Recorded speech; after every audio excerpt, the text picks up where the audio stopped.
Westminster Hall, a place with nearly 1,000 years of history and the oldest part of the Palace of Westminster. This morning, it will be the place to which the new king will come for a ceremony that illustrates the relationship between royalty and Parliament, and indeed our system of constitutional monarchy. It was at Balmoral last Thursday that the Queen's passing meant the end of one reign and the beginning of another. And as tributes continue to be paid to Her Majesty here and around the world, today it is her son, the new king, who will hear them in person from parliamentarians. It's only 2 days since His Majesty was formally proclaimed king at St James's Palace. And now we are about to see him come to the Palace of Westminster for the first time as our sovereign and our new head of state. Well, members of the House of Commons and the House of Lords have already gathered inside Westminster Hall. The ceremony will begin shortly, but it is not often that the two houses come together in this historic setting, a setting which goes right back to the days of William the Conqueror's son, who built it. And the occasion for which they're gathered this morning is in itself historic, but also poignant. There will be motions of condolence to the king, and he is expected to arrive here shortly to receive them. Good morning and welcome to our live coverage. We will take you back into Westminster Hall in just a few moments as events there get underway. If you want to continue watching that live stream, it is available to you via the red button. But with me now in the studio are two people who know the new king, Paddy Harverson, who worked with him for nearly 10 years as his communications secretary, and Gyles Brandreth, writer, broadcaster, former MP, and someone who was close to the late Duke of Edinburgh and the Queen. Gyles, tell us first about the significance of this morning's ceremony. Well, Westminster Hall is an extraordinary building. It is, as you say, the oldest part of Parliament, built by William Rufus, son of William I, William the Conqueror, improved by Richard II. It was the place where royal coronation feasts used to take place. But the relationship between royalty and Parliament has been a fraught one over the years. It's where King Charles I was tried. So it has mixed emotions for if you're the sovereign. Right outside it is a statue of Oliver Cromwell. It was the place where the courts were. The King's Bench, the senior courts were all there. And it's also, of course, in recent years, the place where there have been lyings in state. Last time I was there was for the lying in state of the Queen Mother. But parliamentarians come together there to be addressed by international figures, Nelson Mandela, Barack Obama, the Pope. And the stage is set. They are awaiting the beginning of the formal beginning of the ceremony when the king arrives there. Paddy Harverson, you know him well. You worked for him for a long time. How will he be approaching this moment, this particular moment? I think, he'll be as prepared as possibly he can be. He said it in his address, he will follow the example of his mother, the late Queen, and so he really understands the importance. This moment sort of cements the relationship in our constitution between government and the head of state. So he'll address the occasion with great sincerity, of course, and a sense of duty. He's had long years to prepare for it, but in a way, perhaps nothing can prepare you for the actual moment of taking over from your mother. No, not at all. I mean, 15 years ago when I was there, we were working on the planning for just these moments. For him, of course, it meant really, which he wouldn't really want to dwell upon, the death of his mother. So he just wanted to make sure that we were prepared and the palace was prepared. And when the moment came, I feel, and we've seen this the last few days, he very much rises to the occasion, and it's very deeply personal for him. So his address was his and his alone, and it very much was in his character. And Gyles, everywhere you look in this hall, the surroundings and also the beginnings of the ceremony, just the history and those links between royalty and Parliament are everywhere. It's 1,000 years of history. It's quite extraordinary. The kings who celebrated their coronations here, the trial of Charles I, the lying in state of former sovereigns. This is living history. And what's fascinating, I think, about these recent days is this combination of private grief for us as individuals, particularly for the royal family, and seeing the machinery of state working effortlessly. We're seeing here tradition and the value of tradition, making this 1,000-year ritual just continue seamlessly, and it makes, you know, government work better as a consequence. Private grief, and yet, Paddy, unlike his siblings, the new king, in the midst of his grief, it is public duties like this which are going to take place throughout this whole week and take him to all 4 nations of the UK. Yes, I mean, I wonder if, I think he'd probably take comfort in that. I mean, because I wouldn't say it was a distraction, but it obviously means he's got a very clear role that he's had to fulfil, immediately the affairs of state, as head of state. So he's taken on with his new queen by his side with great vigour, a great character. We've seen a little bit of the informal tone as well, his meeting people outside the palace, his own personality starting to come through as our new king. But, you know, I've been in awe and actually so proud to see him. But no surprise to you then, the tone that he has struck? No, not at all. I mean, you know, I worked with him for 10 years and he's the hardest working person I've ever known. He has great passion for his country, great passion for the issues, you know, that he takes such an interest in, and also great sense of humour. And I think we've seen that already. I noticed in that meeting with sort of Commonwealth, you know, leaders that he was already laughing and sharing his, you know, I think he's really come to the fore, his own personality in this moment. And indeed, Gyles, amid being surrounded by the weight of history, also the human side. Totally. I mean, he is a workaholic, but he's recognised that he's going to actually change his life totally. And now this is going to be what his new role is. And I think he's come to it at the right age. He feels like, as it were, the grandfather of the nation. Gyles, Paddy, thank you for now. Well, this ceremony in this very special part of the Palace of Westminster, Petroc Trelawny, is inside Westminster Hall now. Mishal, thank you. For 900 years, this hall has been at the heart of our nation's history. Within these walls, wars have been declared and coronations celebrated. Foreign presidents have addressed this country, and kings, queens and prime ministers have lain in state. Today, it's where Charles III will make his first visit to the Palace of Westminster as monarch. He'll be addressed by speakers of both houses. Coming into the hall now, the Lord Speaker, the Lord McFall of Alcluith. From Dumbarton in Scotland, a former headmaster who became a Labour MP and then a minister. Lord Speaker of the House of Lords since 2019.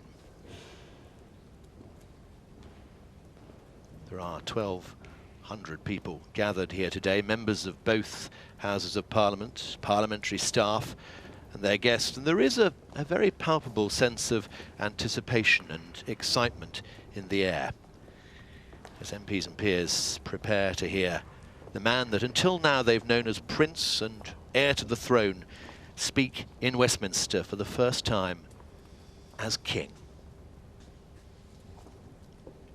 Black Rod standing behind the Lord Speaker.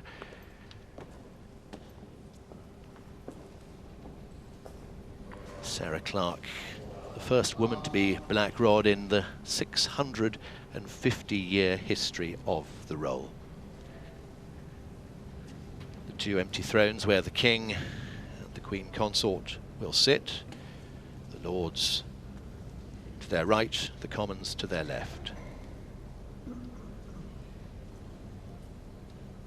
The white swan's feathers that are such a key part of the distinctive headdress of the gentleman-at-arms. Bodyguard instituted by Henry VIII in 1509.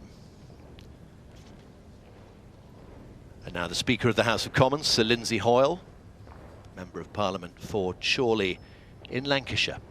And in front of him carrying the mace, Ubana Uyet, the first black Sergeant of Arms in the post-600-year history. Well, when the King and Her Majesty the Queen Consort arrive in 10 minutes or so, they'll be greeted by the Lord Great Chamberlain, a role key to royal ceremonial. A new monarch means a new holder of that position, the 7th Baron Carrington, on duty for the first time today.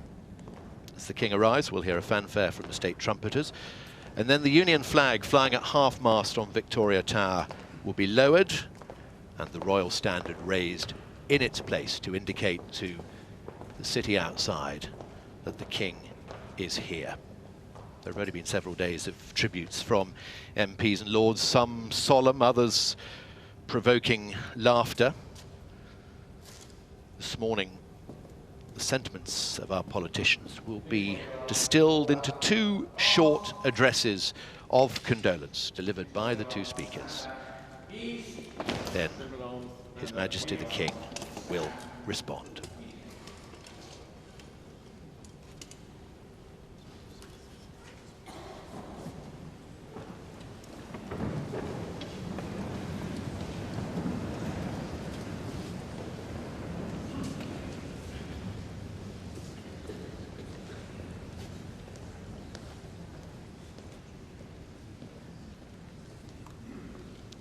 There is Lord Rupert Carrington, the new Lord Great Chamberlain,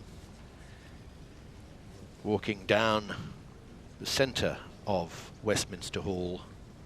This great open space, this extraordinary roof ensuring that there are open views from all sides, no pillars to block any vista within. They make their way to the north door, ready to greet the King when he arrives in a few minutes' time.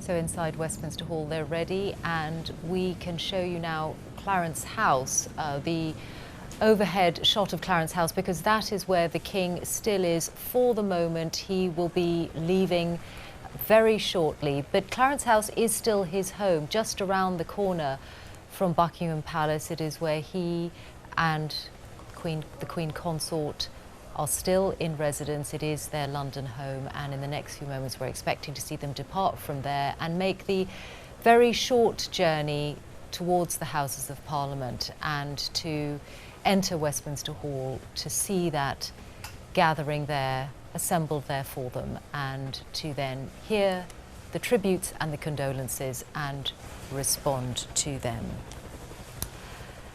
And Gyles, it's remarkable really that this moment in time, the accession of a new monarch, came within the same week of a new Prime Minister, which is such a contrast to what the Queen had when she acceded to Yes, the throne. when the Queen came to the throne back in 1952, the Prime Minister was Sir Winston Churchill, who had known her when she was a little girl, who in the 1920s had actually sat her on his knee, and he had been the Prime Minister for her father, King George VI, during the Second World War. He was the grand old man of British politics. But nonetheless, they had their weekly meeting, their audience. When he was asked what they talked about, he said racing mostly.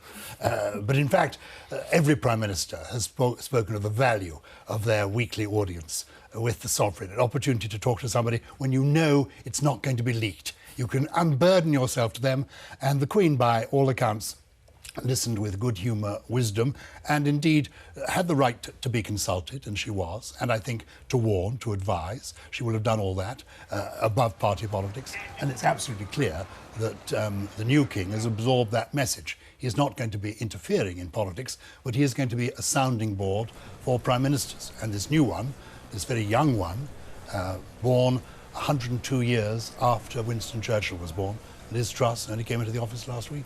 Well, we can now see that they are on their way. His Majesty the King, Her Majesty the Queen Consort. They're in their car, on their way down the Mall and heading towards the Palace of Westminster.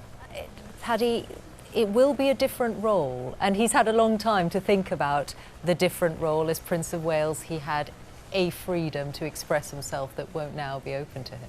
Yes, and he said very clearly, and I thought it was extremely noticeable in his address, that he will follow the example of his mother. He understands the constitutional conventions that come with being head of state, so I think he'll do it beautifully and brilliantly. He'll bring his own personality to it. You know, I think for some of the issues that he cares deeply about, most importantly the environment, he'll still care about, he'll still think about, and, you know, as Gyles said, in private meetings with the Prime Minister, will share his views as he's entitled. But yes, it's a very different role, and he completely understands that. It won't be a difficult adjustment for him? No, not at all. he's a very wise man. He's watched his mother do it brilliantly, and he's very much dedicated to doing the same. So no, he'll adapt instantly. And this journey that he's making now, Gyles, it's a journey he's made many times. He stood in for his mother at the state opening parliament. He's been at her side. But this is a very resonant journey, isn't it? It's a moment of national significance, but also for him personally. You wonder what's going through his mind as he travels to Parliament, to the home of our democracy for the first time as sovereign. This is it. This is the real thing. And somebody said to me outside Buckingham Palace yesterday, just somebody I happened to meet, he said, it's every inch a king. He really seems to be fulfilling it. And I think he has just accepted his destiny.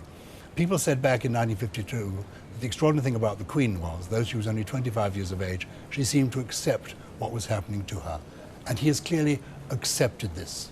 And the fact that this is a system that has been running for so many hundreds of years, and the constitutional monarchy for now nearly a century, means that it is quite easy to do, to step into the role. There is a role to be fulfilled, and he is ready to fulfill it. Did you discuss in your time with him, Paddy, how he planned to fulfil his role?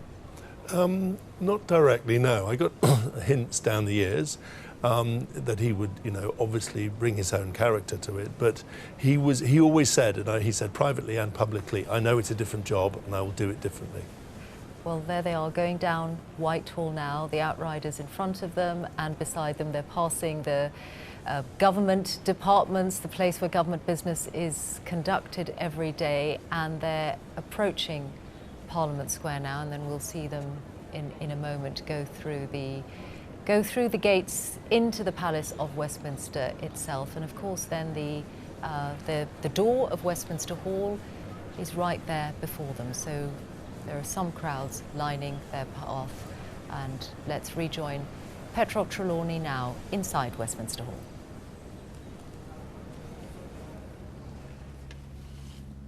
Silence here as members of Parliament, members of the House of Lords and their guests await the arrival of His Majesty.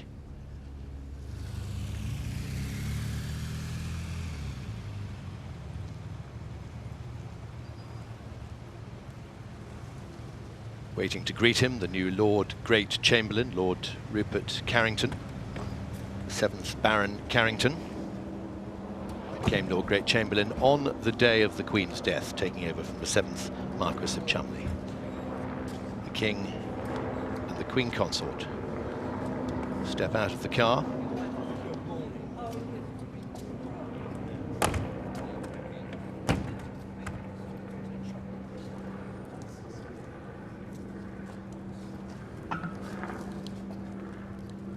As they make their way into Westminster Hall, the State Trumpitors play a fanfare.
Party approaches the two thrones, and on either side the Lord Speaker and the Speaker of the House of Commons. The parliamentary maces covered for this ceremony. The maces, a symbol of royal authority, superseded when the King himself is present here at Westminster.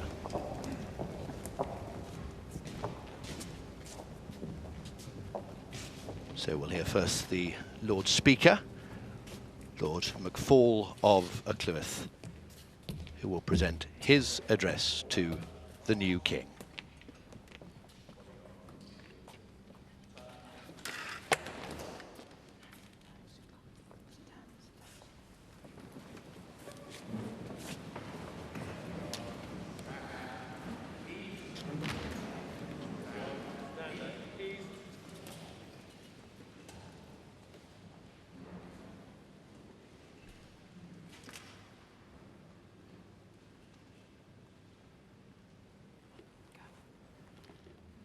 Your Majesty, I welcome you and Her Majesty the Queen Consort to Parliament today on this solemn occasion.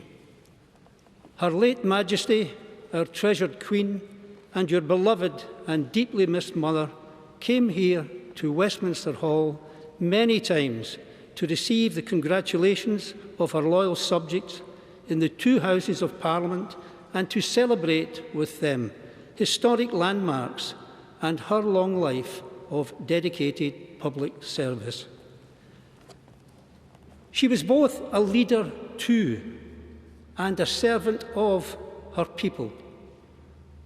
Her humility and integrity commanded the respect and captured the imagination of peoples and nations across the globe. Her late Majesty's joyous, unstinting and reassuring presence across the years made it difficult to contemplate that her long and inspiring reign of deep and unparalleled devotion would ever end. We and the nation closed our eyes to this inevitability, but it has ended. Only a few months after we celebrated Her late Majesty's historic Platinum Jubilee. And as you said so movingly, Your Majesty, in your address to the nation, we all now feel a sense of loss beyond measure. Nevertheless, the qualities that Her late Majesty embodied with such constancy remain to inspire you, Your Majesty, your family, and all your subjects. We remember her commitment, her kindness, her humour, her courage, and her fortitude, as well as the deep faith which was the anchor in her life. Your Majesty, this is a historic space. Its walls built more than 900 years ago by William Rufus, and the magnificent hammer beam roof above us, commissioned 300 years later by Richard II. Since medieval times, much of our national story has taken place within these very walls, from civic gatherings to coronation banquets to the centuries during which this hall was at the heart of our legal system. But this ancient hall is a living space, and like our great nation, it continues to evolve. In 2012, Her late Majesty came to Westminster Hall to mark her Diamond Jubilee, and we saw the unveiling of the splendid memorial window, commissioned by both members of Parliament's Houses, which now graces the north wall of this historic space. And now, for 10 years, the light from that window has added beauty to the grey stones of this place, bathing them in colour and reminding hundreds, nay, thousands, millions of visitors to the Palace of Westminster of Her late Majesty's dedicated life of service. Like the light that shines through this memorial window, Her late Majesty's magnificent achievements will live on by permanently illuminating and enriching our lives and our national discourse. Your Majesty, even as we mourn the loss of our dear Queen, we and future generations will draw strength from her shining example. Your Majesty, on behalf of all the members of the House of Lords, I pledge my loyalty to you. and wish you and Her Majesty, the Queen Consort, well in the life of service to which you have dedicated yourself. We are proud and indeed humbled to welcome you as our King, and we look forward to welcoming you on many more occasions to Parliament and to this hall in the years ahead. Finally, Your Majesty, the House has commissioned me to deliver the following humble address, which their Lordships agreed on the 10th of September. I shall now read the address. Most gracious Sovereign, we, Your Majesty's most dutiful and loyal subjects, the Lords spiritual and temporal in Parliament assembled, beg to leave to convey to Your Majesty the deep sympathy felt by this House in the grief Your Majesty has sustained by the death of our late beloved Queen, Your Majesty's mother of blessed and glorious memory. To extend to all the royal family the deep sympathy of this House in their grief, which is shared by all members.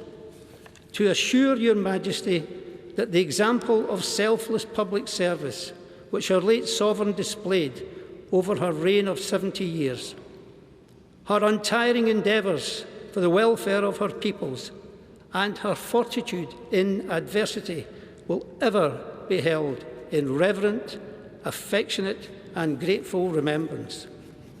And to express to Your Majesty our loyalty to Your Majesty's royal person and our firm conviction that under the blessing of divine providence, Your Majesty will, throughout your reign, further the happiness and protect the liberties of all your peoples in all your realms.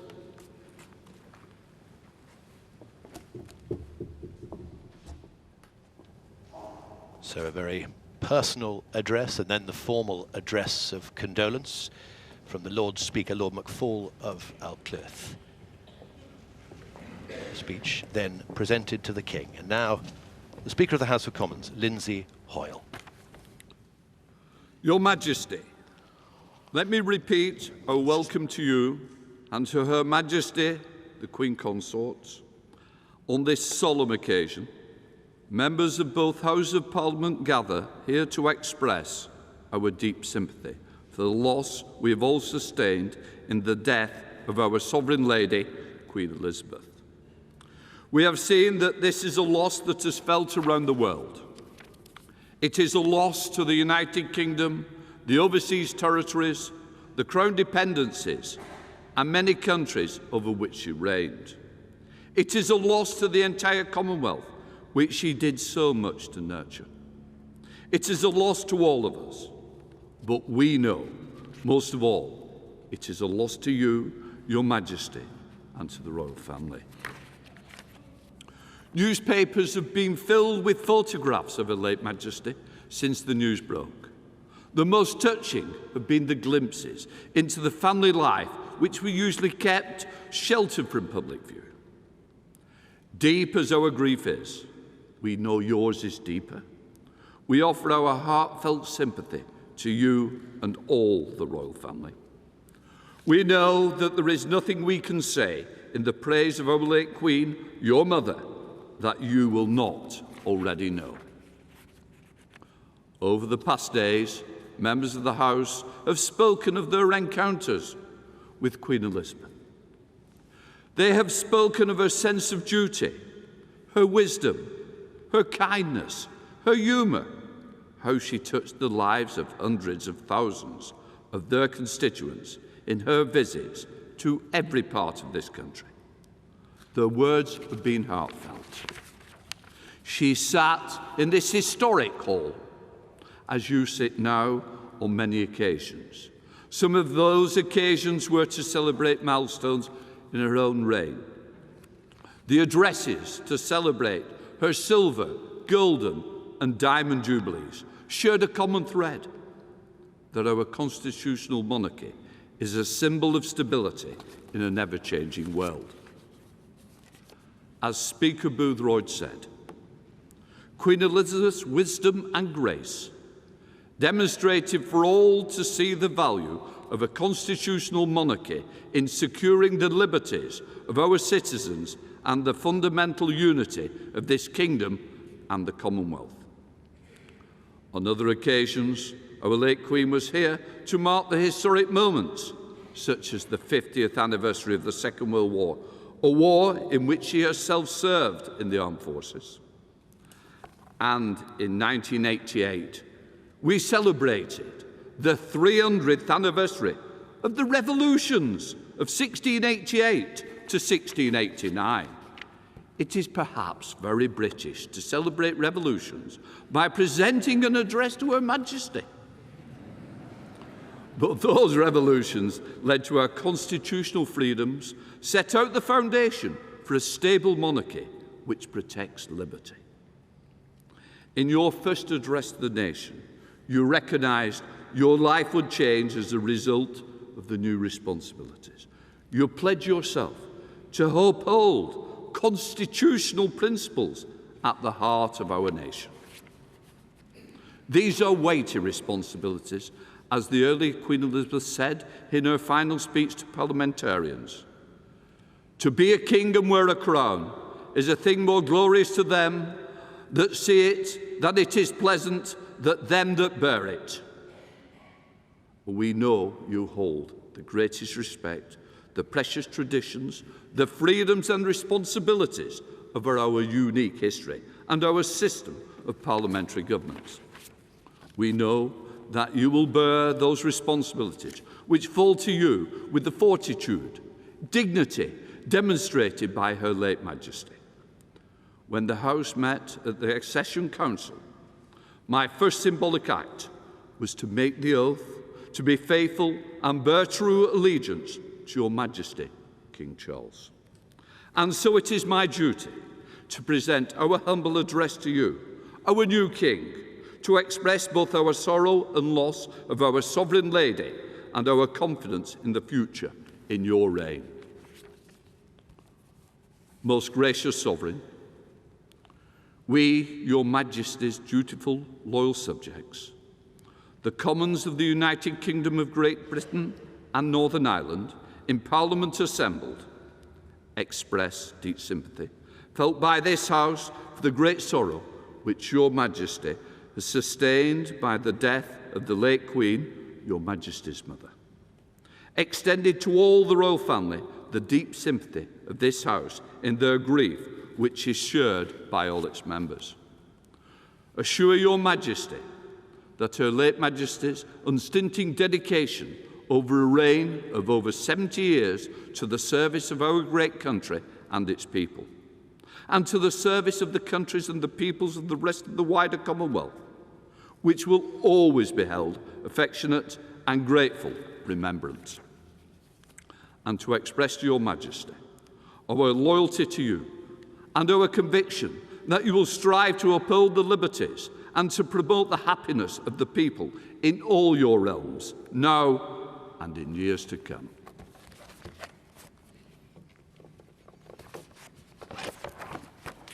The address on behalf of members of the House of Commons, delivered by the Speaker of the House of Commons, Lindsay Hoyle, presented now to the King.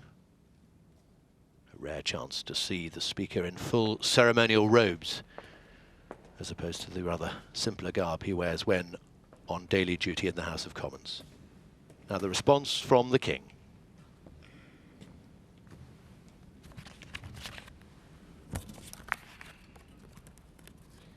My Lords and members of the House of Commons, I am deeply grateful for the addresses of condolence by the House of Lords and the House of Commons, which so touchingly encompass what our late sovereign, my beloved mother, the Queen, meant to us all. As Shakespeare says of the earlier Queen Elizabeth, she was a pattern to all princes living. As I stand before you today, I cannot help but feel the weight of history which surrounds us and which reminds us of the vital parliamentary traditions to which members of both houses dedicate yourselves with such personal commitment for the betterment of us all. Parliament is the living and breathing instrument of our democracy. That your traditions are ancient, we see in the construction of this great hall, and the reminders of medieval predecessors of the office to which I have been called, and the tangible connections to my darling late mother we see all around us, from the fountain in New Palace Yard, which commemorates the late Queen's Silver Jubilee, to the sundial in Old Palace Yard for the Golden Jubilee, the magnificent stained glass window before me for the Diamond Jubilee, and so poignantly and yet to be formally unveiled, your most generous gift to Her late Majesty to mark the unprecedented Platinum Jubilee, which we celebrated only 3 months ago, with such joyful hearts.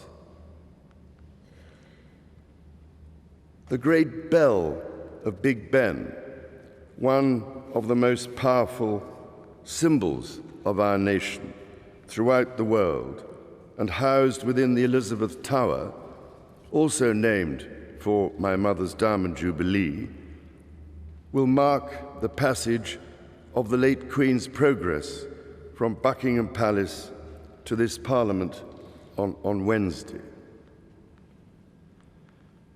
My lords and members of the House of Commons,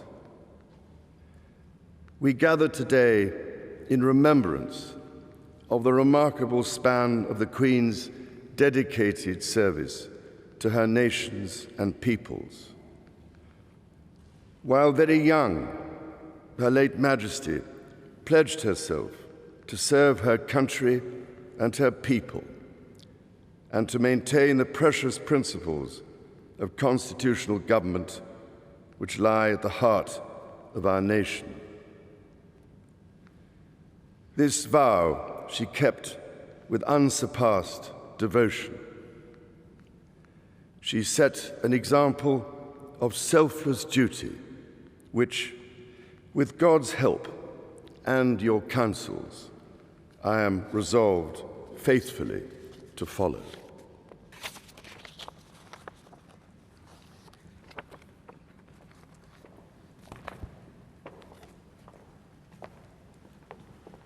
The address by His Majesty the King, presented now to Speaker of the Lords and to the Speaker of the Commons, before the National Anthem, played by the band of the Household Cavalry.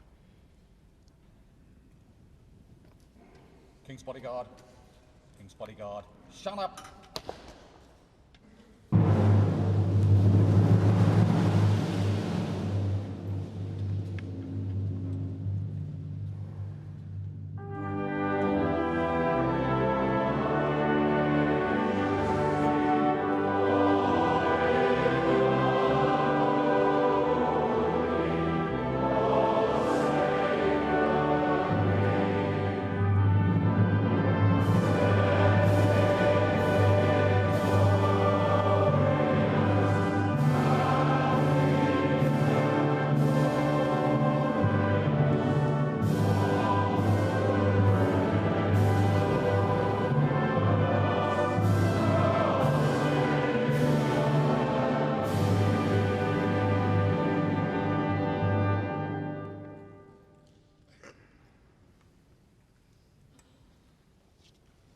Band of the Household Cavalry, directed by Major Paul Collis-Smith. And for many people, most people in this Westminster Great Hall, a first time to sing the National Anthem to the words, "God save our gracious King." The Lord Great Chamberlain leads His Majesty and Her Majesty the Queen Consort towards the north door. This the start of a busy day. They depart from here to RAF Northolt, the RAF base, the oldest RAF base. In fact, it predates the creation of the RAF by 3 years.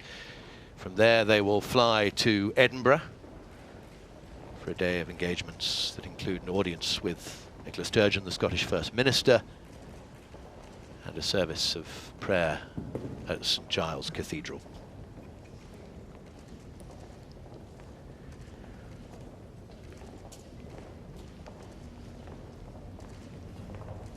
The relationship between the monarch and Parliament, shown by the familiar faces here today, former Prime Ministers. And to the left of the King, the leaders of all the Westminster parties, Conservative, Labour, Liberal Democrat, Scottish Nationalist and Democratic Unionist Party.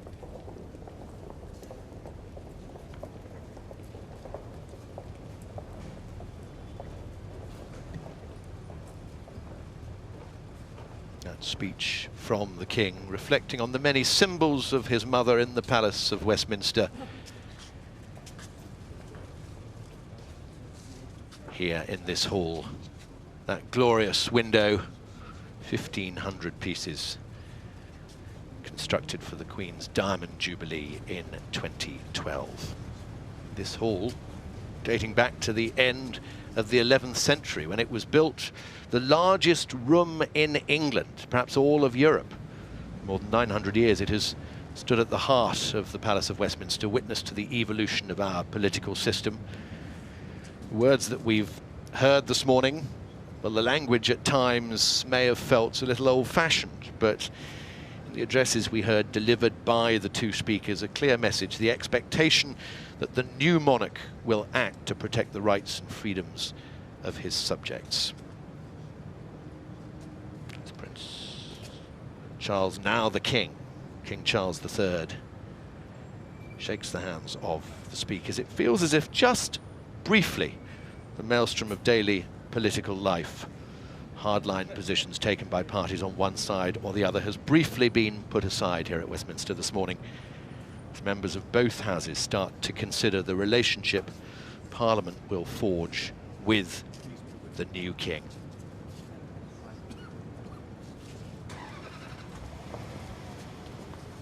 King and the Queen consort into the car that will take them to RAF Northolt. From thence their journey will continue by air to Edinburgh. And that busy day of events in the Scottish capital.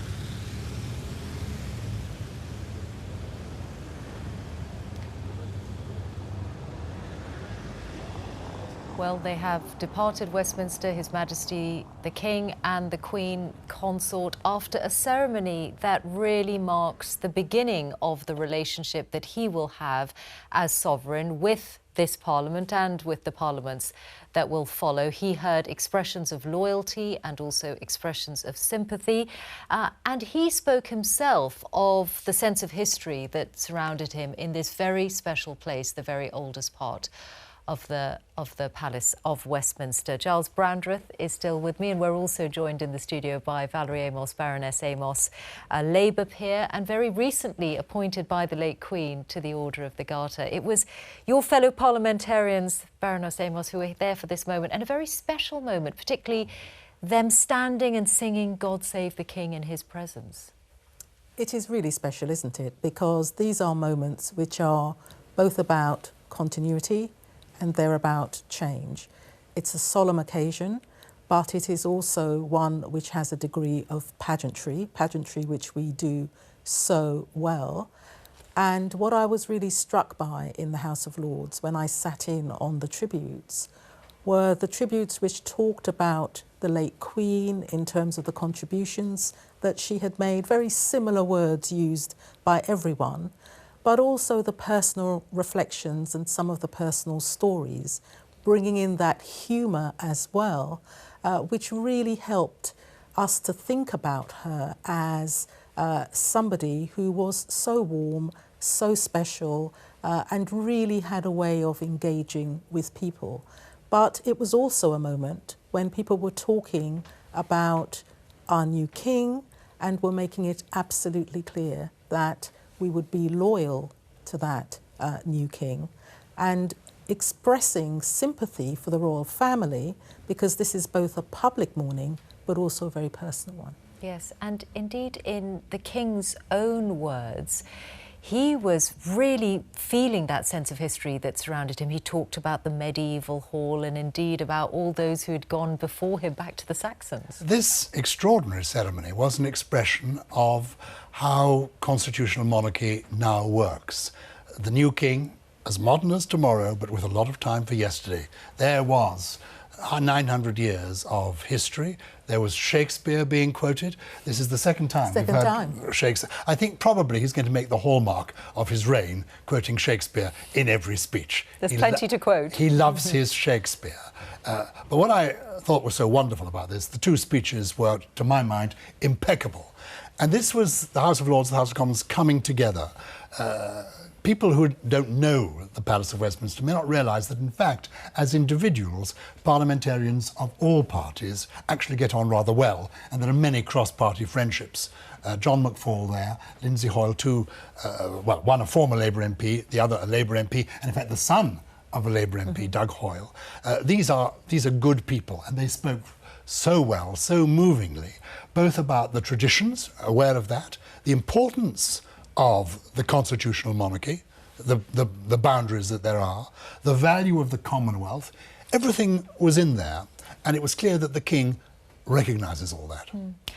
Baroness Amos, I was thinking that when you were appointed to the Order of the Garter, it was just a few days after the Platinum Jubilee, wasn't it? Indeed, it turned out to be the last set of appointments to the Garter that Her late Majesty made. That's right, and the appointments were made slightly out of order because usually it is on St George's Day. They were actually announced as part of the New Year's honours. Garter Day is in June, and I was very privileged to have an opportunity to have a private audience with the late Queen on the Friday before Garter Day, when she actually presented to me, went through with me the insignia of the order, and then we had a conversation which had some very serious elements to it, but also some very light-hearted elements as well. Would you share any of what was said? What was the atmosphere of that? I mean, it was a very special moment for you. It was a very special moment because I had been Lord President of the Council, of the Privy Council, so I had overseen Privy Council meetings for over 4 years, when I had had an opportunity to have a brief conversation with the late Queen in advance of Privy Council meetings, 9 times a year. And the really humorous part was the delight she showed when she talked to me about the filming of the Paddington sketch, which we all have seen now, and what it was like doing that. And talking about the sort of stickiness of the marmalade sandwich and having to put it in and out of the handbag, and that jars of marmalade had already started arriving from members of the public to Windsor Castle. Indeed, the people at the Royal Parks have said, please, no more marmalade sandwiches and Paddington Bears laying your tributes outside Buckingham Palace. We've had too many of them. Yes. But to be a member of the Order of the Garter is an extraordinary thing. It is the highest honour outside of having the Victoria Cross or the George Cross. It outranks everything. And the Queen took it very seriously. She valued its heritage and tradition. And I'm sure she showed you the ribbons and the motto, Honi soit qui mal y pense, shame on him who evil thinks of it. Her whole attitude to everything was positive. She looked for the best in people. And indeed, the ceremony we've just seen has been about her as well as about the new king, and that it is that combination which is in everyone's minds at the moment. But it sounds as if in that time she spent with you, this was shortly after the Jubilee celebrations and the Paddington Bear speech. It sounds as if she had relished the reaction to it. She really did relish it, and she was also extremely pleased that the fact that she had participated in that sketch had not leaked, because she said so many people had worked on it. And they had filmed it, I think, about 3 months before it was shown. she was very pleased about that. Yeah. She had a great sense of humour. One of the things that people don't realise, there's a fraught relationship over history between Parliament and the sovereign, inevitably. I mean, Westminster Hall is where King Charles I was tried and then beheaded. So there's tension there. There's the statue of Oliver Cromwell outside. But the Queen was aware of the tension, but also, for example, the state opening of Parliament. When the Queen arrived at Parliament, there had to be a parliamentarian taken hostage at Buckingham Palace. Well, even now? Even Oh, now. yes. I assume the tradition will continue with the new king. But usually they're having a cup of tea, Gyles. They are indeed. They're not tied up. I was in the Whip's office in the 1990s, and the then Vice-Chamberlain, the Member of Parliament who was sent, looked forward to it because he got a tea served by the pages and biscuits as well, and he was kept prisoner at Buckingham Palace until the Queen was safely returned. His role, too, the Vice-Chamberlain, was to write a daily report on what was happening in the House of Commons to the Queen. In addition to Hansard, which shows the official record, he would send a daily letter to Her Majesty recording not just the events, but who had spoken, how well they'd spoken, who was on the up, who told a particularly good joke. And the Queen enjoyed the joke that he was called, this man, Sidney Chapman. So she said, for reasons of political correctness, perhaps we should now call him Sidney Person. Well, no wonder her Prime Ministers have always said how well briefed she is if she was getting a daily letter from Parliament. But Baroness Amos, this was a moment, really, this particular ceremony, where we really did see an illustration of our parliamentary democracy. Parliament is sovereign, of course, but the Queen herself, when she came to Parliament for her Diamond Jubilee, talked about that process of actively signing bills into law. Yes, we have to remember that our constitutional arrangements mean that our sovereign, Parliament and government all have a role to play. And the roles are different but equal. I also thought what was so significant about this ceremony is that we are beginning to see reflected in some of these ancient roles the changes that we have seen in Britain throughout the Queen's reign. We have a black sergeant at arms. We have a woman who is Black Rod.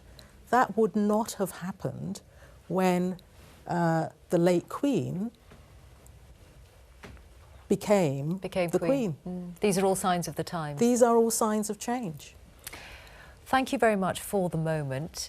This is another moment in that ceremony in Westminster Hall where we heard tributes being paid to the late Queen. And in recent days, of course, there have been so many of them from right across the country and indeed from far beyond. So here's a little of what we've heard from overseas. This is a time of deep sadness. Young or old, there is no doubt that a chapter is closing today. And with that, we share our thanks for an incredible woman who we were lucky enough to call our Queen. We will remember and perpetuate the values she never ceased to embody and promote. The moral fortitude of democracy and freedom. She was an incredibly gracious and decent woman. And the thoughts and prayers of the American people are with the people of the United Kingdom and the Commonwealth in their grief. This time of mourning will pass, but the deep respect and warm regard in which Australians have always held for Her Majesty will never fade. We thank you, Your Majesty, for your services to our country as our Queen and Head of State. Farewell, our beloved Mrs. Queen. She has given to all of us in all these years always stability, confidence. She has shown an immense amount of courage, and therefore my prayers are with her. Важка втрата для усієї Європи і для світу. Від імені усього українського народу висловлюю співчуття королівській родині, усій Великій Британії та країнам співдружності націй. Canada is in mourning. She was one of my favorite people in the world. Just some of the tributes paid to Her late Majesty. And in his remarks at Westminster Hall, the King spoke of resolving faithfully to follow her example of selfless duty. Gyles, they are very large shoes to step into. Extraordinary, the global reach of the Queen. Ours is only the 21st most populated country in the world, the 6th largest economy. But our head of state is, by all the surveys' accounts, the most famous head of state on the planet. So to follow the footsteps of this Queen, loved universally, is a challenge. But I think he's equal to it. He has travelled widely himself. He knows the Commonwealth, he loves the Commonwealth, and the Queen Consort has been preparing for this for some time and has already taken on some of the former Queen's involvements in various Commonwealth organisations. But I would also add that there is a deep understanding, isn't there, Gyles, from the work that he did as Prince of Wales, through the Prince's Trust and elsewhere, of a whole host of issues which are facing us both as Britain and globally. Those issues around the environment, climate change, inequality. And young people. And young people. He may be 73, but actually, through the Prince's Trust, he really has his finger on the pulse of the problems of literally teenagers, people in their 20s, people who are disadvantaged. Looking forward, you know, I feel very strongly that what this transition feels as if it's about, it is both about the past, it's about the present, but it's also about having a king who really understands some of those challenges, those future challenges that we're going to have to face. And Gyles, he is also striking in all his public statements so far a tone of history and a human tone as well, a personal tone. That's what this morning has been about. That is what this whole experience is. It is human. This is a family. This is anyone who has lost a parent will know what he is feeling. But also, he is part of our history. This is part of our heritage, and he is looking to tomorrow and the future, being aware of the past. And we must be aware too that this is a man who's lost his mum. This only a few days ago. 4 days ago, in fact. Thank you both for being with us through this ceremony, Gyles Brandreth and also Baronness Amos. And that brings to an end events in London this morning after a ceremony in the heart of the Palace of Westminster, the first visit by His Majesty Charles III there as King. He and the Queen Consort are now travelling to Edinburgh for a service of prayer and reflection. And you'll be able to see live coverage of that on BBC One and of events at the Palace of Holyrood House and the Scottish Parliament. All of that from 1 o'clock this afternoon. For now, from us, goodbye.